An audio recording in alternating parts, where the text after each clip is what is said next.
O Jornal Centro-Sul recebe o advogado Dr. Marcelo Santos para falar sobre um tema importante que é a doação de sangue. O doador de sangue, Dr. Marcelo Santos, pode também ser comparado a um salva-vidas? Sem dúvida alguma, Arivan. Não só pode ser comparado, mas é, de fato, um salva-vidas. Eu digo isso com propriedade porque sou, com muito prazer, com muita alegria, sou doador voluntário e fidelizado, não só de sangue, como também de medula óssea. Neste primeiro momento, nós vamos falar sobre a pauta de hoje específica, que é uma inovação que nos veio no mundo jurídico agora no segundo semestre de 2023, que foi a Lei 14.262 de 2023, que acrescentou aquela relação de pessoas, aquela categoria de pessoas, gestantes, lactantes, portadores de deficiência, obesos, aquelas que a gente vê na legendinha, né, Ivan, nos estabelecimentos bancários, etc. Então, a nova lei, que é a Lei 626, aliás, 14.626 de 2023, ela inovou, trazendo mais 2 direitos, digamos assim, e acrescentou mais 3 categorias de pessoas ao chamado atendimento prioritário, que são exatamente os doadores de sangue. Estamos falando dos doadores voluntários. Eventualmente a pessoa pode fazer uma doação de sangue, mas aquele doador cadastrado junto aos hemocentros e também ao REDOME, que é o Registro Nacional de Doadores de Medula. Acrescentou a lei os doadores de sangue, os autistas e aqueles portadores de mobilidade reduzida. O doador de sangue atualmente, assim como o autista e o portador de mobilidade reduzida, ele a lei já está em vigor, já foi publicada, não há vacância. A lei entrou em vigor na data de sua publicação. Então, essas 3 categorias, somadas às outras que eu já relacionei, e vamos já dar uma lidinha rápida também, terão direito, a partir de agora, a atendimento prioritário em diversos estabelecimentos, em bancos, correspondentes, até mesmo em estabelecimentos de saúde, até mesmo em hospitais, conforme o caso. Vamos já declinar isso melhor. É um direito ilimitado? Não. Há pressupostos, há requisitos, há condições, ok? Mas, enfim, não só o atendimento prioritário, mas também a reserva de assentos em empresas de transporte público e também aquelas concessionárias de transporte coletivo. Obviamente, nós precisamos interpretar a lei de maneira atenta. Veja, vamos à lei.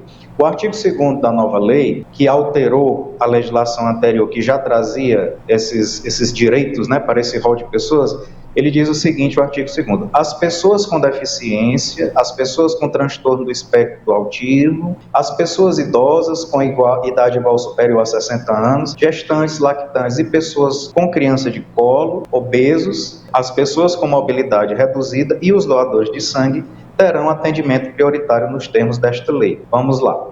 A lei trouxe 2 novos direitos: o direito aos assentos, a reserva de assentos no transporte público e coletivo, não no privado, no público e concessões de transporte coletivo. Atendimento prioritário para as 3 categorias e reserva de assentos apenas para as 2 primeiras, autistas e pessoas com mobilidade reduzida. Claro, no ônibus, por exemplo, não se vê a mesma proporção de pessoas doadores de sangue comparadas às pessoas autistas e portadores de mobilidade reduzida, claro.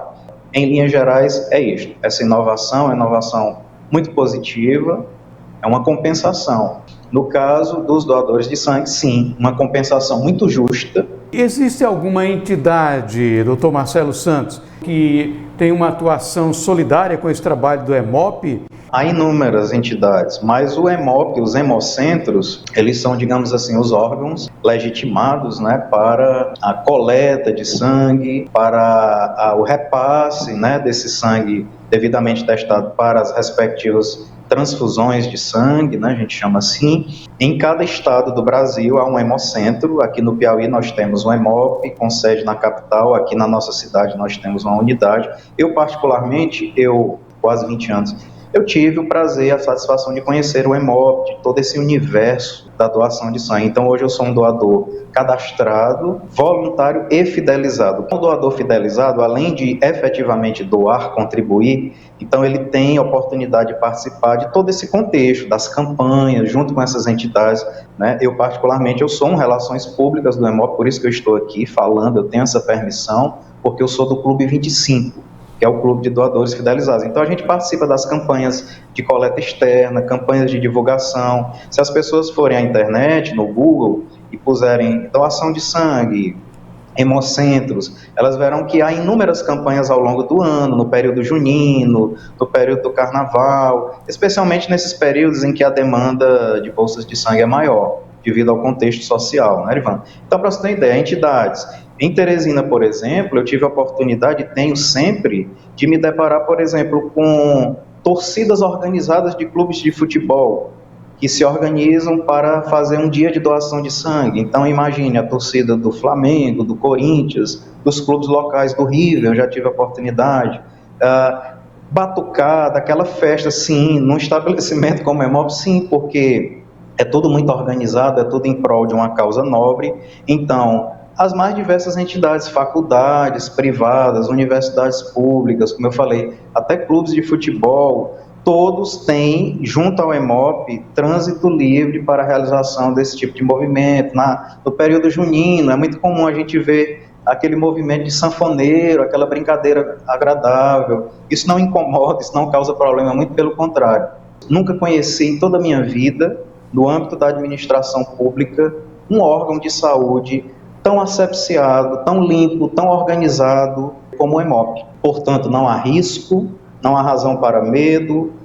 Se você tem algum conhecido, algum familiar, ente querido, precisando de bolsa de sangue, você pode fazer também a doação direcionada. Então, você recebe um protocolo, um crédito de sangue, e você pode, eventualmente, ir visitar a pessoa.